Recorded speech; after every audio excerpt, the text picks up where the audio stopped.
निराला शब्द संवाद मंच व पूर्वांचल फिजियोथेरेपिस्ट वेलफेयर एसोसिएशन द्वारा गोरखपुर काव्य महाकुंभ तथा पुस्तक विमोचन समारोह संपन्न। गोरखपुर काव्य महाकुंभ आज दिनांक 27 फरवरी 2025 को मुंशी प्रेमचंद पार्क के सामने श्रावण हॉस्पिटल गोरखपुर में आयोजित हुआ। काशी हिंदू विद्यापीठ द्वारा संचालक अखिल भारतीय लेखक कवि पत्रकार परिषद, निराला शब्द सम्राट एवं पूर्वांचल फिजियोथेरेपिस्ट वेलफेयर एसोसिएशन द्वारा आज का आयोजन किया गया था। आज के आयोजन के अध्यक्ष का ओम प्रकाश द्विवेदी ओम, मुख्य अतिथि गोरखपुर की पूर्व मेयर सत्या पांडेय, शाह सौदागर सिंह देवरिया, अति विशिष्ट अतिथि डॉक्टर प्रतिभा गुप्ता, सरोज सिंह साजन, अरुण ब्रह्मचारी, प्रेमलता रसबिंदु, अखंड प्रताप सिंह, अखंड ग्रामीण श्री ईश्वर चंद्र जायसवाल, सरकारी स्वागत संचालन श्री नंदलाल त्रिपाठी। आज के कार्यक्रम की शुरू होने पर संचारिका डॉक्टर सरिता सिंह थीं।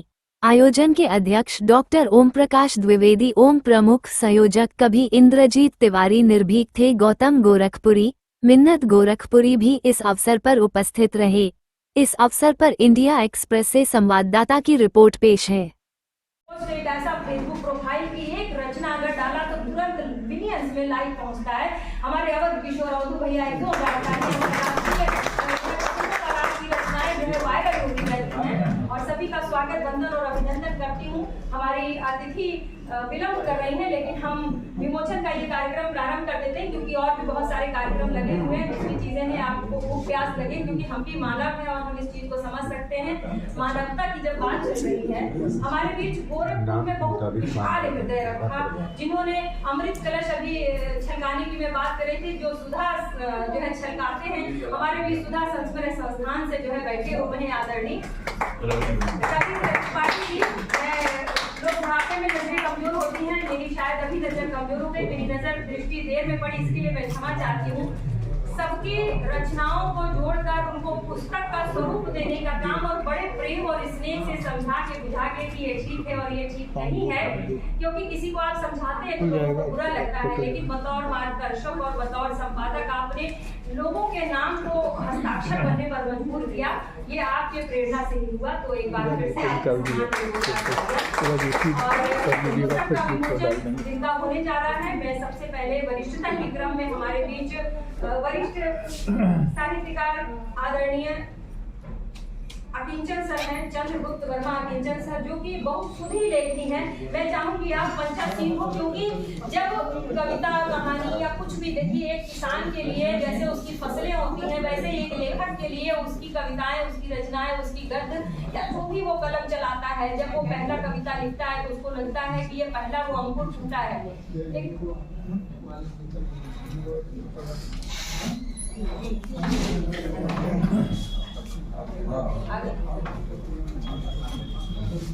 उधर साइड में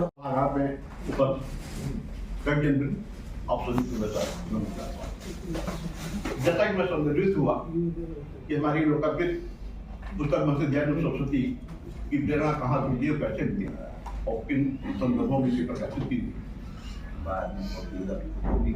तो इस संदर्भ में कहना चाहूंगा, मैं छात्र जीवन से ही महर्षि दयानंद सरस्वती से जो सदैव प्रभावित रहा हूँ। इससे पूर्व 2 पुस्तकें हमारी दयानंद सरस्वती जी के वक्त आई हुई थी, महर्षि दयानंद सरस्वती काव्यांजलि। इसी बीच हमारे दिनेश जी से परिचय हुआ, अर्जुन जी के साथ वायरल हुए थे। उन्होंने जब डिबेट किया कि ये दोनों पुस्तकें पद्य उस गद्यात्मक रूप में भी आना चाहिए मनुष्य के जीवन में, तो उससे प्रभावित होकर के दिवाली से मैं गद्य पे भी आपको दिया जाए। तो एक तीसरी पुस्तक हमारी जो है जो आज की गई है दयानंद सरस्वती, इसमें गद्य और पद्य दोनों का समावेश है, चित्रावली का समावेश नहीं। तो एक प्रकार से पुस्तक पुरानी होते हुए भी नए संस्करणों में आजाई हुई है और पुस्तक की जो है मैं सुनाना चाहूंगा, जैसी की परंपरा है। स्वागत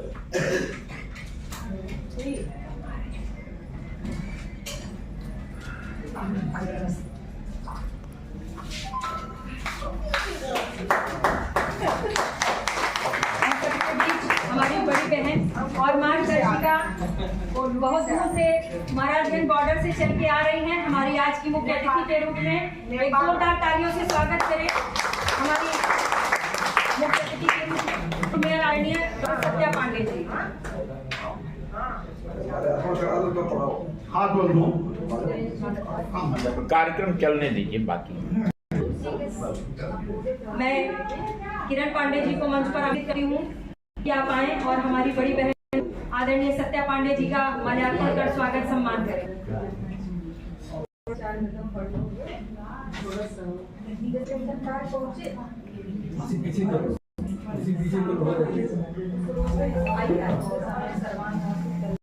तो उस पर न जाकर के मैं चंद एक आपके अवलोकन दे रहा हूँ। वैसे पुस्तक आप जाएंगे ही, आप पाएंगे ही।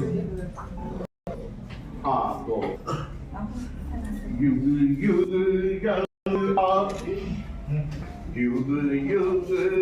जलता रहा दीप जो अपनी संस्कृति का भरा गगन में लगा अचानक वो बुझने अज्ञात विद्या की अंध पवन में प्रज्ञा ज्योति जले कब तक हास सक रहा दिग अंचल में। बंदों में आता है रूप क्या कुछ सुना रहा हूँ, इसलिए मैं बहस में नहीं जानता हूँ और बताऊंगा।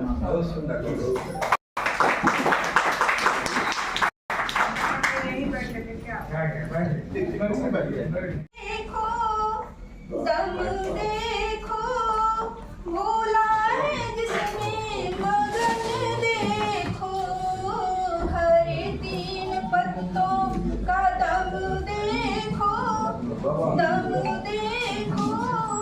भोला है जिसमें मगन देखो। अब ये पत्ते कौन से आप सभी को मालूम ही होगा। बिच्छू ना देखो ततैया ना देखो, बिच्छू ना देखो ततैया ना देखो, सर्पों की माला का दम देखो, भोला है जिसमें मगन देखो। हलवा ना देखो पूरी ना देखो, हलवा ना देखो पूरी ना देखो, अरे भांग के गोलों का रंग देखो, दम देखो, भोला है जिसमें मगन देखो। बोला हमारे पास क्या है। सांबर ना देखो नीलांबर ना देखो, सांबर ना देखो नीलांबर ना देखो, मृग छाला का भगतो दम देखो, भोला है जिसमें मगन देखो। स्वर्गलोक देखो ना ब्रह्मलोक देखो, स्वर्गलोक देखो ना ब्रह्मलोक देखो, कैलाश का दम देखो, भोला है जिसमें मगन देखो। और अंतिम देखिएगा। श्रृंगी ना देखो, श्रृंगी ना देखो, श्रृंगी ना देखो, श्रृंगी ना देखो, अरे गौरा के रूप का दम देखो, भोले हैं जिसमें मगन देखो, भोले हैं जिसमें मगन देखो।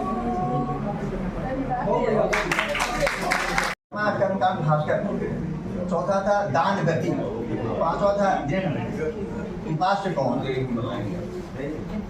पितर चिंतन, और ये हमारा आठवां पुस्तक है गुरु शिष्य परंपरा एक चिंतन। हमने समाज में ये देखा है, अब जब ये प्राय टीवी खोलते होंगे तो आधुनिक गुरु जितने लोग हैं बताते हैं कि हम ही साक्षात ब्रह्म हैं, हम ही परमात्मा हैं, वो भी ब्रह्मा है। तो इस पर हमने हिंदू परंपरा में एक तात्विक चिंतन बनाने का प्रयास किया है कि वास्तव में गुरु कहने है कौन। इसका नाम है दिया गुरु शिष्य परंपरा। इसमें 4 शब्द हैं, गुरु शिष्य परंपरा और चिंतन। यानी कि मतलब ये कि ये गुरु और शिष्य परंपरा कब से चला होगा हमारे सिस्टम में, उसको हम इसमें समझाने का जीवन में हर व्यक्ति ये चाहता है कि हम दुखी न रहें, हर व्यक्ति सुखी रहना चाहता है, लेकिन सज्जनों संसार में सुख है ही नहीं, दुख ही दुख है, तो सुख कहाँ से मिलेगा। इसी क्रम को हमने पुस्तक में समझाने का प्रयास किया। दुख और सुख के मध्य में एक शब्द आता है जिज्ञासा। जिज्ञासा एक ऐसी शब्द है, जिज्ञासा ये दोनों शब्दों को जोड़ता है। हर व्यक्ति चाहता है हम दुखी न हो, तो दुखी न हो तो उसके मन में एक जिज्ञासा पैदा होता है। हम हर व्यक्ति चाहता है हम सुखी हो, उसके पीछे भी एक शब्द है जिज्ञासा। अर्थात ये जिज्ञासा एक ऐसी शब्द है, ये दुख और सुख को जोड़ता है। जैसे सृष्टि को बनाने में 3 तत्व हैं। अद्वैतवाद से शुरू हुआ हमारा सृष्टि, अद्वैतवाद जगत गुरु शंकराचार्य ने दिया था, और अद्वैतवाद से शुरू प्रारंभ होकर के ये इसमें वेदवाद तक चल रहा, दयानंद जी ने दिया। अर्थात ये जीवात्मा, परमात्मा और प्रकृति, ये 3 तत्व अनादि अनश्वर हैं, इसका कभी नाश नहीं हुआ न नाश होगा। पहले परमात्मा है, मध्य में जीवात्मा है और अंत में प्रकृति है। दोनों के मध्य में परमात्मा और प्रकृति ये दोनों पूर्ण है, और बीच में जो मानव है जीवात्मा ये अपूर्ण है। इसमें पूर्णता कभी थी और न है न होगी। फिर भी आज कल के जो हमारे गुरु हैं अपने आप को ब्रह्म ही मानते हैं। अब ये प्रश्न है कि मानो हमारे आपके अनेकों जन्म अनाज काल से हुए हैं और होते भी रहेंगे, तब तक जब तक हमको हम बंधन से नहीं मुक्त होंगे, जब तक हमारा मोक्ष नहीं होगा, जब तक हमारी मुक्ति नहीं होगी। अब सवाल करने को लिया हमने इसके पहले बहुत से जन्म को लिया, जन्म के लेने के बाद हमारा झुकाव इधर था। बीच में जो ये जीवात्मा है, जीवात्मा का सदियों से झुकाव प्रकृति अर्थात प्रकृति अर्थात माया में हम लोग हमेशा फंसने के कारण जो है बार बार हमारा आपका जन्म होता था। तो इसमें हमने ये लिखने का प्रयास किया है कि ये जो परमात्मा ने हमको इतना सुंदर शरीर दिया है, मानव लोगों ने जन्म दिया है, तो अब तक हमने सारा जीवन माया में बिता दिया। अब माया को छोड़ने के बाद अब हम ये जीवात्मा के सानिध्य में हम जाएं, जिससे हमारा जो जीवन को जो लक्ष्य है, मुक्ति का जो लक्ष्य है, जो बंधन है, उसको ये इन्हीं सब बातों का समाहित हमने एक विस्तार से इसे विश्वकर्मा गुरु शिष्य परंपरा में अपने भाव को शब्दों के माध्यम से व्यक्त करूं। और ये मेरी दूसरी पुस्तक है, पहली पुस्तक है रस बिंदु काव्य संकलन, और ये दूसरी पुस्तक है प्रेम रस का रस। इसमें से एक कविता है जो मैं आप सभी के सामने प्रस्तुत कर रही हूँ। गणित, ये जीवन ही ऐसा है, अपने मृत्यु दम तक गणित लगाता रहता है, बड़े बड़े भी गणित सुलझा नहीं पाता है। चला शीर्षक है गणित। जीवन एक गणित है, हम उसके सवाल है। जीवन एक गणित है, हम उसके सवाल है। जोड़ घटाना गुणा भाग में उलझा मानव का जीवन। जोड़ घटाना गुणा भाग में उलझा मानव का जीवन। जीवन एक गणित है, हम उसके सवाल है। ईश्वर है उसका निर्णायक, समझ न पाया मानो। ईश्वर है उसका निर्णायक, समझ न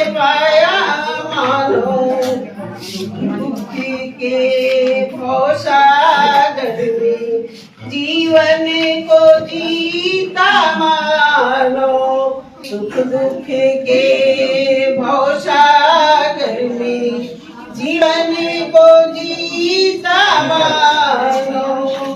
जीवन एक गणित है, हम उसके सवाल हैं। जैसे जैसे सवालों को मैं सुलझाती हूँ, जैसे जैसे सवालों को मैं सुलझाती जाती हूँ, फिर कुछ नए कुछ पुराने सवाल आते जाते हैं। अगर आपको हमारी वीडियो पसंद आई तो हमारे चैनल को लाइक, कमेंट और सब्सक्राइब करना ना भूलें। Thank you.